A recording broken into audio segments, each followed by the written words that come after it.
Hello, and how are you feeling? Welcome to episode 3 of Coaching from Not a Blue Tree with me, Gary Burns. This episode is all about coaching and NLP, and how I use NLP to enhance the coaching process. NLP, Neuro-Linguistic Programming, is a collection of techniques and models which allow us to understand how the mind works, the language we use to codify our human experience, and the processes we follow to live that experience. There are multiple coaching models from AOR to WHOOP, and they all, within their variations, have pretty much the same purpose: understanding the reality of your now, establishing where you want to be, and supporting you as you move from the former to the latter. And this includes assisting you as you overcome the barriers to your success. It all sounds very straightforward, doesn't it? And all the coaching models provide guidance on how best to support people without being directive. You, as the client, the coachee, have to be in control and make all of the decisions. The coach's role is to ask questions, challenge assumptions, and ensure that you're satisfied that you are making the very best decisions, that you have a clear route from where you are to where you want to be, and that there is space to explore and work out strategies to overcome barriers. Again, it all sounds very straightforward, doesn't it? Within any training to become a coach is useful advice on how to use language, how to challenge, and how to assist you, the client, to explore and develop your plans and goals. The advice warns against telling you what to do and offers analytical approaches to assist you as you work out how to address and resolve barriers. Having worked with people for many years and having received a lot of training about how to work with people to support them as they move into a new model of the world, NLP proved to be a real eye-opener for me. It goes into far greater depth than anything I'd done before. It goes beyond the tools and techniques that I'd previously learned. And it provides me with a real understanding of how the human mind works, how we process and understand the world around us, and how we behave to achieve what we want to achieve. NLP showed me the power of language. It taught me about the power of human interaction. And with NLP, I have a range of tools and techniques, a level of understanding, which allows me to work as effectively as possible with people, supporting them as they undertake and achieve the change that they want. And this is the key part for me.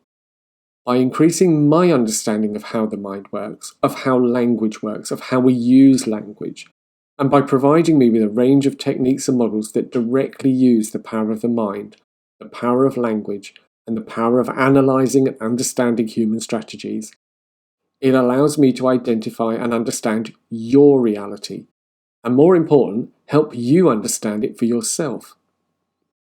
I've lost count of the number of times that clients have said things like, "I'd not realised that before, I'd never thought about it that way," or "now it makes sense." And that for me is all because of the power of NLP. So what is NLP? What is Neuro-Linguistic Programming? This is something that I'm often asked, and when I tell people that NLP is the study of the structure of our subjective experience, I frequently get some very blank looks. So, what does that really mean?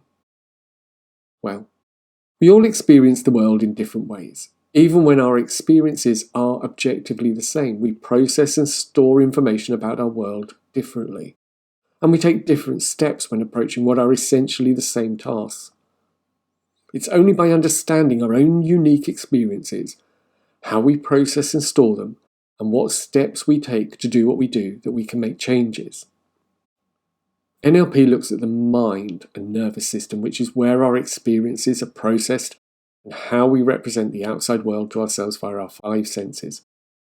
NLP looks at the mind and nervous system, which is where our experiences are processed and how we represent the outside world to ourselves via our 5 senses.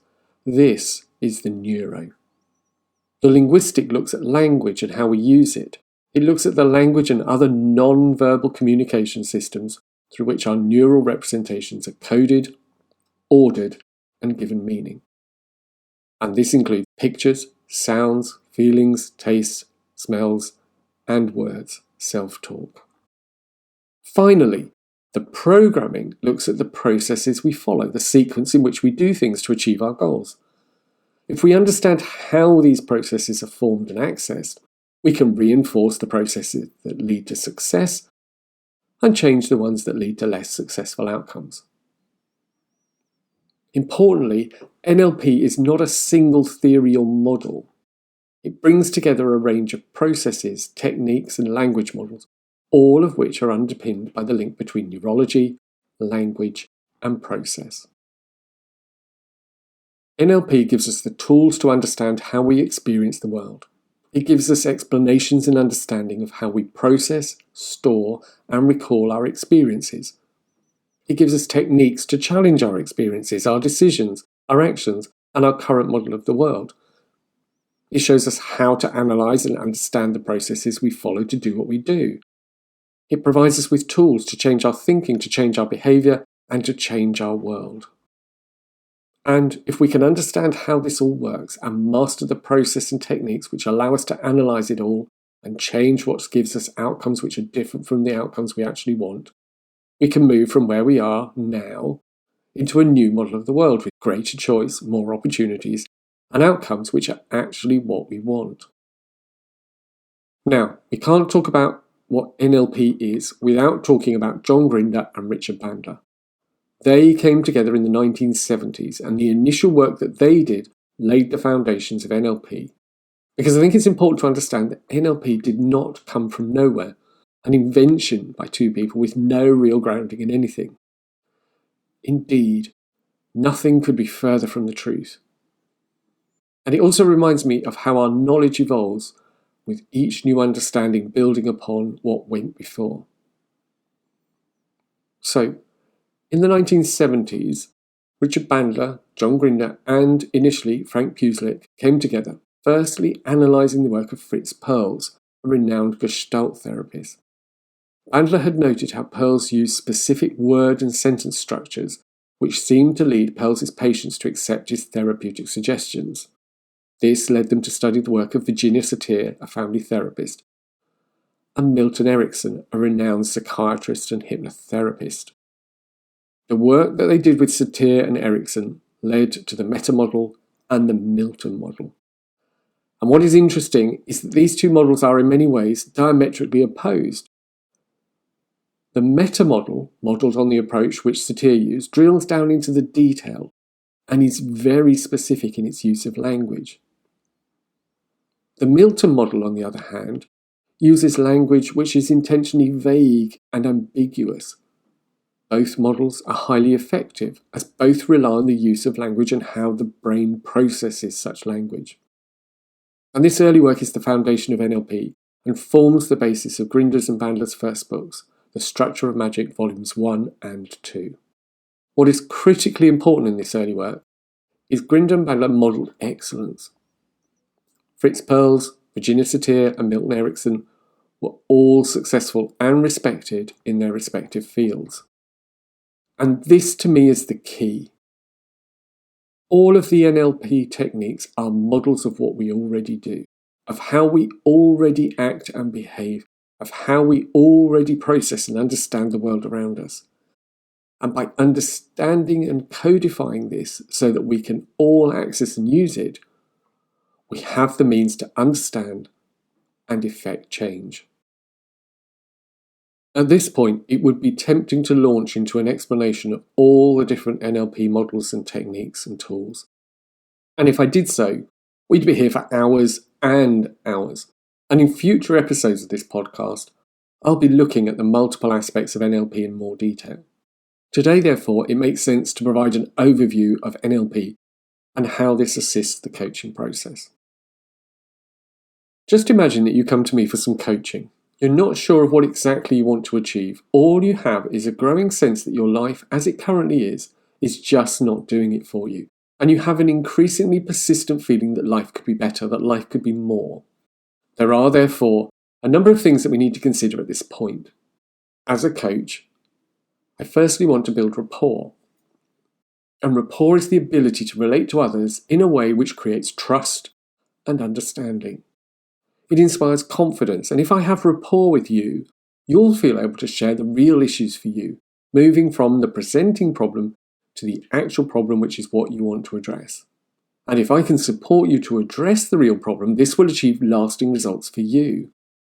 And rapport happens all the time. You'll be aware of it with people you know and trust. You'll see it when you're out and about, and you'll certainly notice when it's not there.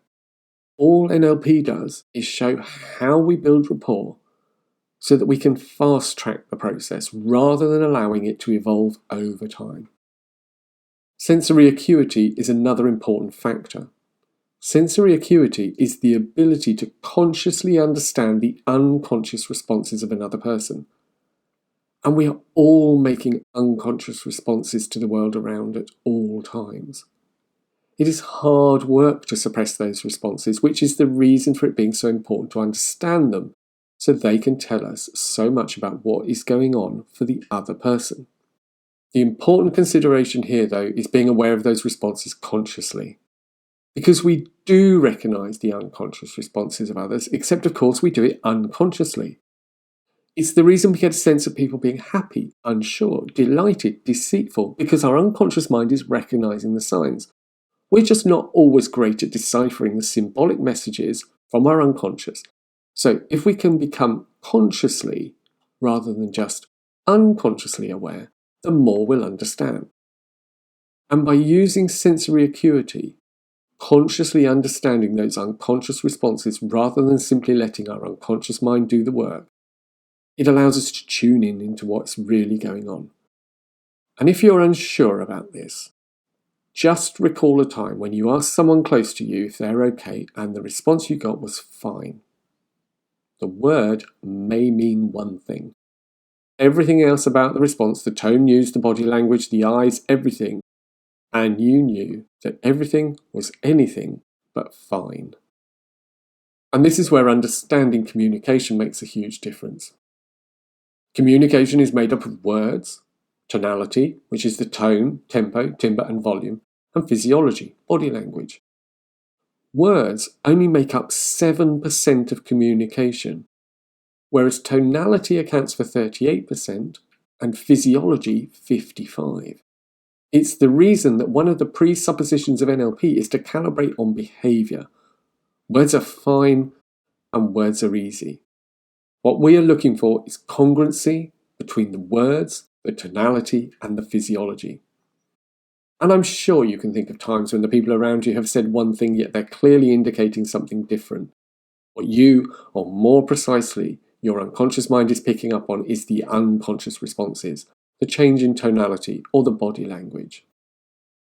While words only account for 7% of communication, your choice of words provides insight into your preferred method for processing the world around you and for accessing the memories that you create of that world. Representational systems are the systems our senses use to take in, store, and code information in our minds. Everything that happens around us is interpreted by our 5 senses: what we see, hear, feel, taste, and smell. Our minds therefore process this information in terms of those senses. We though may find that when we're taking in, or recalling and using information, we have a preferred system or couple of systems. In other words, when we take in information using all 5 senses, we actually rely on 1 or 2. Hence the notion that some of us are visual people, rely more on images, whereas others may rely more on feelings, the kinesthetic amongst us. So just take a moment to think about attending a meeting. When you're in the meeting, what are you doing? Focusing on the images or listening to the words? Which do you find easier? Our preferred sense will be our primary representational system. And by understanding what representational systems are, we can work out what our own preferred system is and also understand what the primary representational system is of others. The lead representational system will be the system that someone uses to bring information from their unconscious mind to their conscious mind. It may be the same as or different from their primary representational system. And we establish this by observing eye-accessing cues. People make movements with their eyes, and by observing these movements, these eye-accessing cues, we can establish the patterns which eye movements follow, and by understanding these eye patterns, we can identify which representational system is being used. So, if I can understand what system you use, I can modify my language to tap into those systems. If you're a visual person, for example, I might ask how something looks, or if you have a picture of how you want something to be. If you're kinesthetic, I would use language linked to feelings and so on. And by using language linked to your preferred system or systems, it helps build rapport as you, your unconscious mind, identifies me as someone who's speaking your language. So once you get talking about what's really going on, NLP provides me with tools to drill down into the real issues, establish what you really want to change, and work out what is not currently working for you. The Wheel of Life is a useful tool for working out how satisfied you are with different aspects of your life. Working with values, understanding what's important to you in each aspect of life, and identifying which values are being met and which are not, all help establish what would prove to be effective change, shifting you from that sense of life not currently working for you and showing you how life could be more. I spoke in episode 1 about goal setting and using the well-formed goals model. NLP provides tools to overcome many of the barriers to achieving those goals, with tools that allow us to address unresolved negative emotions from the past and resolve limiting decisions. Those thoughts and beliefs of not being good enough, worthy enough, deserving enough, of being stupid, of being too old, too slow, too incompetent, that frequently hold us back. Indeed, limiting beliefs stop us from seeing opportunities and choices, from even starting. NLP gives us tools to look at challenges differently. It gives us tools to view the world differently. It gives us tools to change and be differently. And from my perspective as a coach, there are multiple tools which I can simply incorporate into the conversation that we have as part of the coaching process. Tools which allow me to challenge how you think, how you act, and how you change. Tools which disrupt unhelpful thoughts and behaviours. Tools which trigger different ways of thinking, and all in a part of the conversation. So, just imagine embarking on that coaching journey. Whatever the issue or issues you want to resolve, whatever change you want to make, just imagine working with me in a way which feels comfortable and safe, in a way which challenges and stretches you, which allows you to understand the real you, the real issues, the real way to move yourself forward. Just imagine discovering new insights into yourself, into how you experience, process, and understand your world, and how, with this knowledge, you are able to create the exciting and compelling future that you want as you become the success that you know you are. And with the skills and knowledge that you have for yourself, just imagine applying it beyond the coaching relationship that you and I have. Everything you learn works for any other relationship, where one person wants to change and the other wants to support them to achieve that change. Think about how you support friends, colleagues, partners, children, family as they embark on change. You would surely want to help them understand their current reality and what they want to achieve. You would surely want to encourage them if they experience and express doubts and reservations. You would surely want to be there as they embark on change. You would surely want to celebrate and check out their success. And you would surely want to acknowledge that all the change has opened up new choices and new possibilities. You know that it makes sense, and you know that you are ready to take the first step, don't you?